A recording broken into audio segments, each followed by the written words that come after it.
हम utility programmes पढ़ रहे थे, जिसमें मैंने आपको डिफ्रेगमेंटेशन के बारे में बताया था। आज हम उसके आगे कंटिन्यू करेंगे backup files and scan system. Utility programmes के 3 पार्ट थे, मैंने बताया था, जिसमें एक ऑलरेडी हम पढ़ चुके हैं।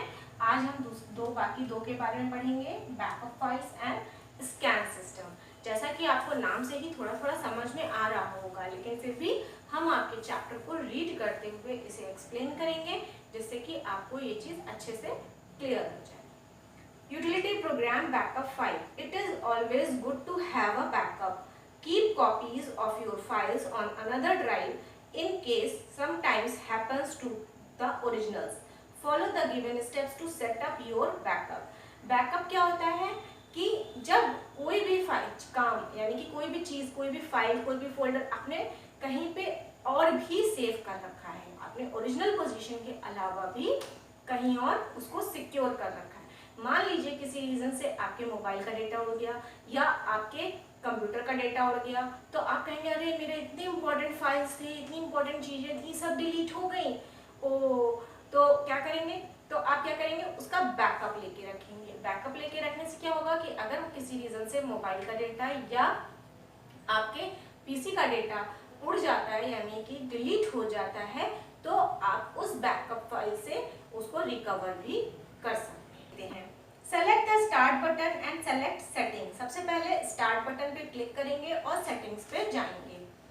Next step is the following window will open, select update and security. अब देखिए, जब इसके बाद क्या होगा, जब आप सेटिंग्स पे जाएंगे तो ये विंडो आपकी ओपन हो जाएगी जो यहाँ पे दी हुई है। The following window will open, click on backup। उसके बाद जब आप सेलेक्ट करेंगे अपडेट एंड सिक्योरिटी पे क्लिक करेंगे तो क्या होगा कि आपकी बैकअप, ये जो एक और विंडो ओपन होगी उसमें आपका बैकअप का ऑप्शन आएगा। The following settings window will open, click on add a drive and then choose an external drive or network location for your backups. Once done, simply close the window। उसके बाद क्या करेंगे? Backup पे click करेंगे और यहाँ देखिए आपकी एक और विंडो ओपन हो जाएगी और उसमें लिखा रहेगा ऐड अ ड्राइव, यानी कि किस ड्राइव में आप अपना बैकअप लेना चाहते हैं उस ड्राइव में वहां पे वो बैकअप लेकर के आपकी फाइल्स को सेव कर देगा। ठीक है। नेक्स्ट है scan system. A computer system has thousands of files. To be certain that the computer is virus free, you need to regularly run the antivirus and keep your system free from virus attacks. You can scan a computer system for viruses as follows. Double click or right click on the antivirus system tray icon, navigate to scan and go. Right click on a file or directory and scan. Select scan. अब क्या है, जैसा आपको नाम से ही पता चल रहा है, स्कैन सिस्टम, यानी कि ये आपके सिस्टम को स्कैन करता है। जैसे आप रेगुलर पीडीज लगाते हैं या नए नए ब्राउजिंग करते हैं तो उससे क्या होता है, बहुत सा वायरस आपके सिस्टम पे आ जाता है। तो जब भी आप उसको क्लीन करना चाहते हैं तो आपके में एक एंटीवायरस इंस्टॉल होना चाहिए। उसके लिए अगर वो ऑलरेडी इंस्टॉल्ड है तो आप उसमें स्कैन ऑप्शन पे क्लिक करेंगे तो वो आपकी फाइल पूरे सिस्टम को स्कैन कर देगा। Device driver. A device driver is a computer program that allow a system to interface with hardware devices. A typical computing system, laptop, computer and cell phone deals with a variety of devices. Examples of device driver are printer driver, bluetooth driver, pipe driver, etc. Device drivers क्या होते हैं? यानी कि device driver यानी कि जो device आपने लगाई है, अपने सिस्टम पे चलाना चाहते हैं, उसका ड्राइवर, उसको चलाने वाला डिवाइस ड्राइवर, यानी कि डिवाइस को चलाने वाला ड्राइवर। ठीक। अब यहाँ पे कहेंगे ड्राइवर, यहाँ पे मीन्स कि जो डिवाइस को चला रहा है उसके लिए क्या है, जैसे मान लीजिए आपने प्रिंटर लगाया तो प्रिंटर का जो सॉफ्टवेयर है वो आपको अपने सिस्टम पे इंस्टॉल करना पड़ेगा, जिससे कि वो डिवाइस ड्राइवर जो है वो, यानी कि प्रिंटर का जो ड्राइवर है वो आपके सिस्टम पे इंस्टॉल हो जाएगा और आपके प्रिंटर को चलने में हेल्प करेगा। उसको बताएगा कि कौन कौन से कमांड्स दिए गए हैं, कौन सा प्रिंट निकालना है, कितने पेज निकालने हैं, ये सारी चीजें वो उसको हेल्प करेगा। ठीक है। इसी तरीके से अलग अलग डिवाइसेस के अलग अलग ड्राइवर्स के सॉफ्टवेयर या सीडीज मिलती हैं जो कि आप अपने सिस्टम पे इंस्टॉल कर लेते हैं। लास्ट टॉपिक पे आते हैं application software. Application software are programs that do specific tasks for which they are designed. For example, a text editor for reading or writing a file, a music player for listening to music stored on the computer, or a browser for surfing the internet. These programs are not pre-installed on a computer and are often developed by the third parties who constantly keep it updated and periodically add new features. These softwares form a natural extension of the operating system of a computer.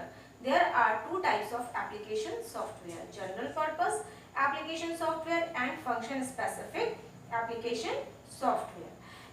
Application software क्या होते हैं? Application software आपके computer में या आपके mobile में pre installed नहीं मिलते हैं। ये जिस एप्लीकेशन की आपको ज़रूरत होती है वो आपको अपने अकॉर्डिंग इंस्टॉल करने पड़ते हैं।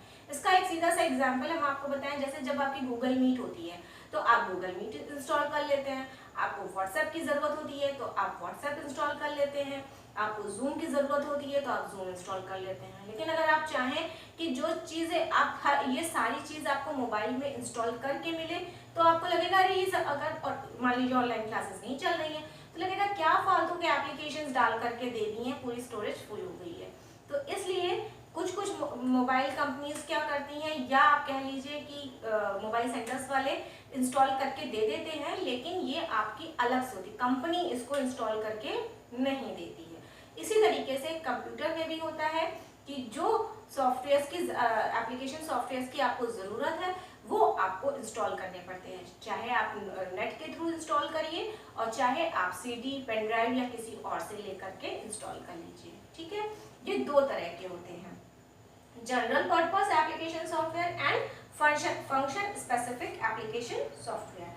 पढ़ते हैं पहले जनरल पर्पस के बारे में। A general purpose application sometimes known as off the shelf, a class of software that you use at home and school and retailers use in their retail shops, etc. They are also known as productivity packages because they greatly increase the productivity of their end users. Example include word processing software, spreadsheet programs software, desktop publishing software, graphics software, etc. ये क्या होते हैं? जो general purpose आपके होते हैं ये लगभग सभी लोग यूज करते हैं, जैसे वर्ड, एक्सेल, पावर पॉइंट, ये नॉर्मली सब जगह यूज होता है, पेंट। ठीक है, दूसरा होता है function specific application software. Function specific application software are highly specialised software that are designed to handle specific task. Their functionality is more limited in what they can do, but they usually perform much better than a general purpose program in a specific task. For example, tax to win in a specific special purpose software for tax calculation and filling income tax returns in India. It adds and subtract number like a spreadsheet, but can't use the plan once monthly budget. It does only one thing: prepare tax. अब ये क्या है? Function specific application softwares वो होते हैं जो किसी एक पर्टिकुलर फंक्शन के लिए बनाए जाते हैं, जैसे टैक्स सेविंग्स का या टैक्स कैलकुलेशन का, स्कूल का, हॉस्पिटल का। ये क्या करते हैं? अगर हॉस्पिटल के लिए बना है तो वो पूरा हॉस्पिटल से रिलेटेड उसमें सारी चीज़ें होंगी।